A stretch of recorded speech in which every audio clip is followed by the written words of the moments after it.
दोस्तों, आज के इस वीडियो में हम जिस सवाल को हल कर रहे हैं वह सवाल है, दो क्रमगत धनात्मक पूर्णांक ज्ञात कीजिए जिनके वर्गों का योग 365 हो। हमें ऐसी दो क्रमगत संख्याएं ज्ञात करना है। क्रमगत का अर्थ है एक के बाद लगातार में दूसरी संख्या। तो यहाँ पे हम मानते हैं, माना पहली संख्या x है तो दूसरी संख्या कितनी होगी, x+1 होगी। आगे सवाल में लिखा था इनके वर्गों का योग, पहली संख्या और दूसरी संख्या के वर्गों का योग ये होना चाहिए 365। अब प्रश्नानुसार इन दोनों संख्याओं का हम वर्ग करके लिखते हैं। तो हमने लिखा x² प्लस x+1 का होल स्क्वायर बराबर 365। यहाँ x² था इसलिए मैंने यहाँ x² लिखा, ये प्लस तो यहाँ प्लस। अब जो ये x+1 का होल स्क्वायर आप देख रहे हैं, इसको हल करने के लिए हम यहाँ एक फार्मूले का यूज़ करेंगे। फार्मूला होता है ब्रैकेट a प्लस b का होल स्क्वायर, ये बराबर होता है a² plus 2ab plus b²। ये वो फार्मूला है जिसको हम यहाँ पे यूज़ करेंगे। फार्मूले में a की जगह यहाँ x है और b की जगह 1 है। इस फार्मूले में जहाँ भी a लिखा है वहाँ हमें x लिखना है और जहाँ b लिखा है वहाँ हमें 1 लिखना है।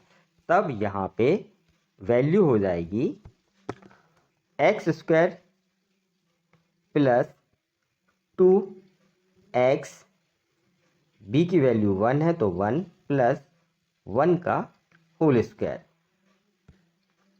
ये फार्मूले के अनुसार मैंने लिखा है यहाँ। अब यदि हम इस वैल्यू को हल करें तो सवाल बनेगा आपका x² प्लस, अब यहाँ पे ये 2x1 लिखा था, 1 का यदि हम इन 2x में इंटू करेंगे तो 2x आएगा, तो यहाँ 2x लिखा। ये प्लस है तो यहाँ प्लस लिखा। यहाँ पे फार्मूले में 1 का स्क्वायर लिखा था तो 1 का स्क्वायर 1 ही होगा, इक्वल 365।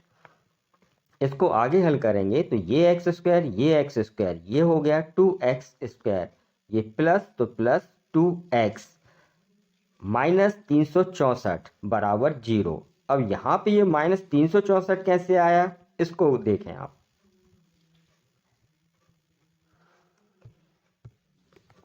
ये जो बराबर के यहाँ 365 लिखे हैं, इन 365 का हमने पक्षांतर किया है।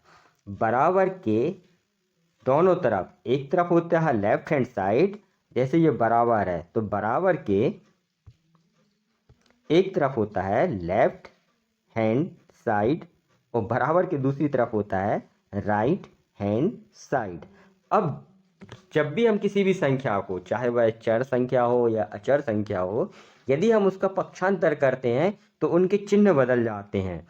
इसी तरह जो ये 365 आप राइट हैंड साइड में देख रहे हैं, जब हम इसको लेफ्ट हैंड साइड में लेके आए तो उसका चिन्ह बदल गया, तो वो ऋणात्मक ऋण 365 हो गए।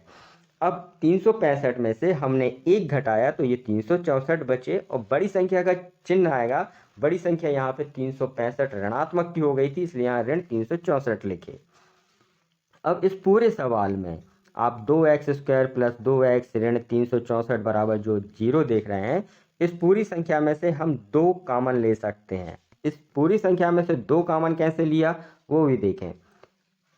इसको हमने लिखा 2 ब्रैकेट x² प्लस x ऋण 182 बराबर 0। इस 2 का इस पूरे ब्रैकेट के साथ गुणा है। जब ये उस पक्ष में जाएंगे तो यह भाग हो जाएगा। यदि हम शून्य में किसी भी संख्या का भाग देंगे तो वह शून्य हो जाता है। तब यह सवाल हो जाएगा सिर्फ x² प्लस x माइनस 182 बराबर 0। यही वो सवाल रहा। इस सवाल को आगे हल करने के लिए हम इस पूरे समीकरण का, जो अब हमारा ये समीकरण बना है, x square plus x minus 182 बराबर 0, इसके हम गुणनखंड ज्ञात करेंगे। गुणनखंड ज्ञात करने के लिए हमें ऐसी दो संख्याएं ढूंढना है जिनका गुणा करने पर 182 आए। यदि हम उन दोनों संख्याओं को जोड़ें या घटाएं तो यहाँ पे 1 आए। तो ऐसी दो संख्याएं 14 और 13 हैं जिनका गुणा करने पर 182 आता है और जोड़ने या घटाने पर 1 बचता है। तब हमने इस सवाल को लिखा एक्स स्क्वायर प्लस 14x ऋण 13x ऋण 182 बराबर 0। अब आगे की जो ये दो संख्याएं हैं इनमें x कॉमन है, एक्स स्क्वायर लिखा है फिर 14x लिखा है, तो हम x कॉमन ले सकते हैं। तो यहाँ पे x कॉमन लेने पर यहाँ पे बचा x प्लस 14, क्योंकि x बाहर चला गया। इसी प्रकार इन दोनों संख्याओं में से हम ऋण कॉमन ले सकते हैं और 13, यहाँ तो 13x लिखा ही है, और 182 को हम 13 गुणित 14 लिखते हैं, तो 13 यहाँ से भी कॉमन आ जाएगा। जब हम ऋण 13 कॉमन लेंगे तो यहाँ पे बचा x और ये ऋण बाहर चला गया। जब ये ऋण बाहर जाएगा तो यहाँ पे कोई भी निशान या कोई भी चिन्ह नहीं बचा, तब वहाँ पे हम धनात्मक मानते हैं।